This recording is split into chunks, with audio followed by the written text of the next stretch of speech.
Hi friends, नमस्कार। मैं पंचम गुप्ता अपने यूट्यूब चैनल पर आपका हार्दिक स्वागत और अभिनंदन करता हूं। आज के इस वीडियो में बात करेंगे इंश्योरेंस का इंटरनेशनल थंब रूल क्या है।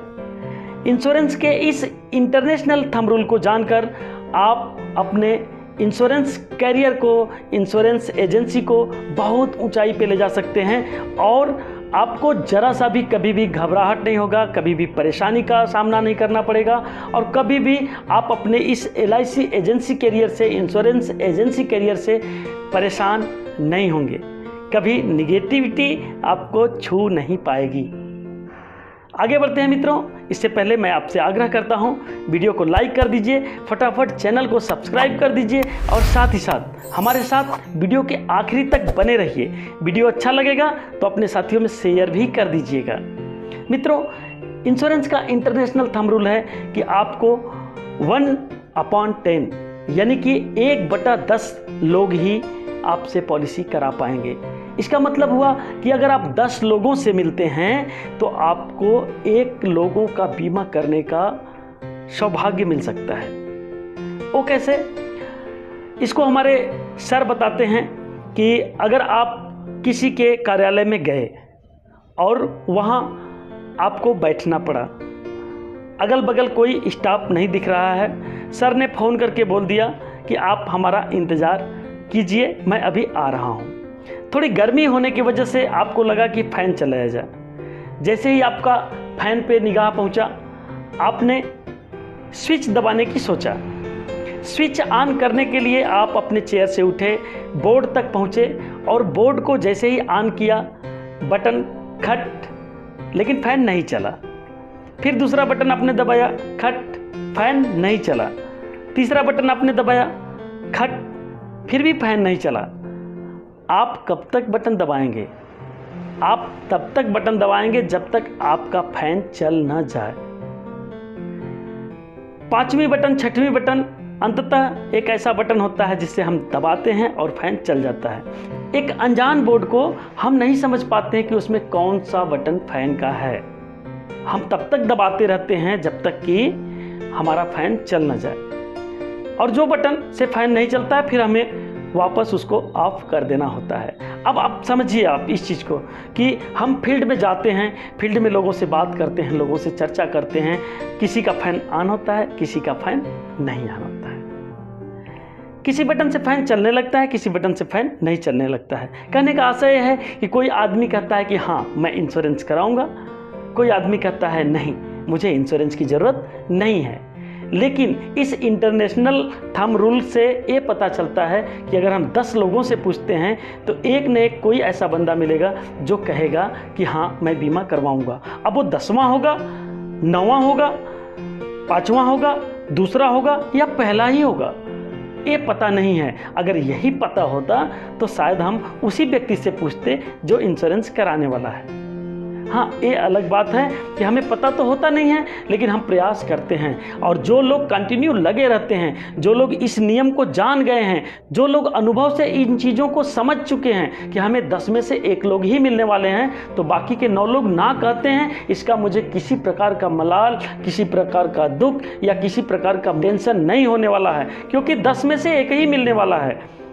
कोई ऐसा भी सेल्समैन है, कोई ऐसा भी इंश्योरेंस एजेंट है जो 10 में से 2 निकाल लेता है, 10 में से 3 निकाल लेता है, 10 में से 4 निकाल लेता है, 10 में से 5 निकाल लेता है। वो अपने कलाओं के दम पे निकाल लेता है। वो ना को हाँ कहवाने में सक्षम हो चुका है। वह उसके ऑब्जेक्शन को इस प्रकार हैंडल करता है कि जो लोग ना भी लेने वाले होते हैं वो हाँ कर लेते हैं। इसका मतलब हुआ कि हमें सबसे पहले तो ना से घबराना नहीं है। दूसरा चीज़, हमें अपनी काबिलियत को बढ़ाते रहना है। हमें समय के हिसाब से सीखते जाना है। अगर हम सीखते जाएंगे, अगर हम लर्निंग लेते जाएंगे तो हमारा भी क्लोजिंग रेशियो बढ़ेगा। क्लोजिंग रेशियो का मतलब होता है कि 100 लोगों से मिले उसमें से कितना लोगों का हम बीमा निकाल पाते हैं।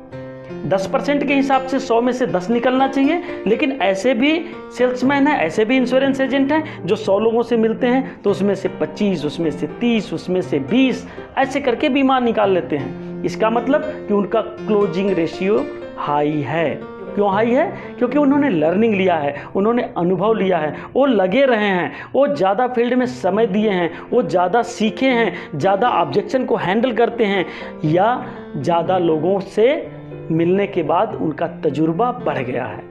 अब करना क्या है मित्रों कि हमें सबसे पहले तो ज़्यादा लोगों से टच में रहना है, दूसरा चीज़ लोग ना कहें तो इरिटेट नहीं होना है, और तीसरा चीज़ कि हमारे क्लोजिंग रेशियो को हाई ले जाना है। अगर हम अपने क्लोजिंग रेशियो को हाई ले जाते हैं तो निश्चित तौर से 10 में से 3, 10 में से 2 हम लोगों को भी क्लोज करने को मिल जाएगा। अब तीसरी बात, काफ़ी लोगों ने कमेंट किया कि सर हम प्लान को प्रेजेंट नहीं कर पाते हैं, सर प्लान को कैसे बताएं। तो उसके लिए मैं बताता हूं कि जब भी आप नए लोगों से मिलते हैं तो उसमें एक क्यूरियोसिटी होना चाहिए। हम प्लान को बताएं तो प्लान को इस तरीके से दुल्हन की तरह सजा के बताएं कि वो बंदा एक बार हमारी बात सुनने के लिए तैयार तो हो। अगर वो हमारी बात सुनने के लिए तैयार होता है, अगर वो हमारी बात को समझने के लिए तैयार होता है, प्लान को समझने का समय देता है, तो निश्चित तौर से वह लेने के चांस बढ़ा देता है, उसकी पॉलिसी लेने के चांस ज़्यादा हो जाती हैं। और चांस अगर ज़्यादा है तो निश्चित तौर से वो पॉलिसी को खरीद सकता है, वो पॉलिसी को ले सकता है। तो ये भी थंब रूल है कि हमें अपने काबिलियत को बढ़ाने के बाद, ज़्यादा लोगों से मिलने के बाद ज़्यादा पॉलिसी बिकती ही है। मित्रों एक बात और बताऊंगा, जब भी कभी हम फील्ड में जाते हैं तो हमें ऐसे भी लोग मिलते हैं जो निगेटिविटी से भरे रहते हैं। उनकी बातें सुनने के बाद ऐसा लगता है ये बिजनेस छोड़ देना चाहिए। उनकी बातों को सुनने के बाद ऐसा लगता है कि मैं कहाँ आ गया हूँ। डोंट माइंड, ऐसे लोग हर क्षेत्र में होते हैं, ऐसे लोग हर बिजनेस में होते हैं। ये भी थंब रूल है कि आपको निगेटिव लोग मिलेंगे ही।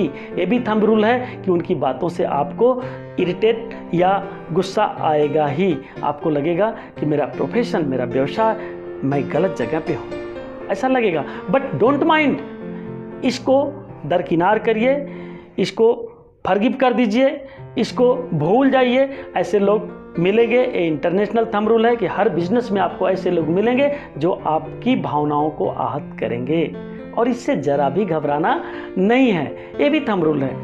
थंब रूल ये भी है मित्रों कि हम अगर ज़्यादा मेहनत करेंगे तो ज़्यादा सफलता पाएंगे। ज़्यादा मेहनत करने से क्या मतलब है? ज़्यादा मेहनत करने से मतलब यह है कि हमें ज़्यादा लोगों तक पहुंचना होगा, ज़्यादा लोगों को प्लान प्रेजेंट करना होगा, ज़्यादा लोगों को प्लान पिच करना होगा, ज़्यादा प्रॉस्पेक्ट की पाइपलाइन जुटानी होगी। अगर हमारे पास ज़्यादा प्रॉस्पेक्ट है, अगर हम ज़्यादा लोगों को पिच कर पाते हैं, ज़्यादा फॉलोअप दे पाते हैं, ज़्यादा लोगों को प्लान बता पाते हैं, और ज़्यादा लोगों के ऑब्जेक्शन को हल कर पाते हैं, उनके ऑब्जेक्शन का सलूशन दे पाते हैं, तो निश्चित तौर से हमें सफलता मिलनी ही है। तो इस इंटरनेशनल थंब रूल के बारे में आप जानते भी रहे होंगे, मैं भी हो सकता है नहीं भी जानते रहे होंगे। तो इसे जानिए, और जानने के बाद आपको एक ऐसा अनुभव होगा कि मैं सही जगह पे हूँ, मैं सही काम कर रहा हूँ, या मैं ये नहीं कर रहा था इसीलिए मैं फेल हो रहा था। आपको ये अनुभव होगा, और ये अनुभव होने के बाद आप फील्ड में उतरिए, फील्ड में फिर से लगिए, फिर से अपने आप को इम्प्रूव करिए, फिर से लर्निंग लीजिए, फिर से नए नए तरीके ढूंढिए। आप क्रिएटर बनिए मित्रों। जब तक आप स्वयं से, स्वयं के दिल से, स्वयं के अनुभव से लोगों के ऑब्जेक्शन को हल करना नहीं सीखेंगे, लोगों की बातों का जवाब देना नहीं सीखेंगे, निश्चित तौर से आपको उंगली पकड़ के, आपको साथ में जाके आपका गुरु कितना दिन सिखाता रहेगा। आपको करना तो पड़ेगा, और निश्चित तौर से आप करेंगे भी, क्योंकि इस व्यवसाय में आप इस वीडियो को देख रहे हैं तो निश्चित तौर से आप उन 5% लोगों में से हैं जो अपने आप को इम्प्रूव करने में लगे हैं, और अपने आप को, अपने बिजनेस को आगे बढ़ाने में पूरा का पूरा स्ट्रक्चर तैयार कर रहे हैं, पूरा का पूरा मेहनत कर रहे हैं। तो आप ऐसे लोगों में से, और उन 5% लोगों में से निश्चित तौर से आप अग्रणी बनेंगे, 1% लोगों में जाएंगे, आपकी हाई स्किल रहेगी, आपकी हाई इनकम रहेगी, और निश्चित तौर से आपको हाई सक्सेस मिलेगा। इस वीडियो में बस इतना ही मित्रों। अगर वीडियो आपको अच्छा लगा तो लाइक जरूर करिएगा। अभी तक आपने चैनल को सब्सक्राइब नहीं किया तो प्लीज़ सब्सक्राइब कर दीजिए। कमेंट करके हमें बताइए कि वीडियो आपको कैसा लगा और आपने कुछ नया सीखा क्या। अगर नया सीखा तो प्लीज़ बताइएगा, ताकि मैं नए वीडियो और भी ऐसे ही अच्छे वीडियो लाता रहूँ। बहुत बहुत धन्यवाद। Thank you very much. Have a nice and fantastic day for you and your team. Bye bye and take care.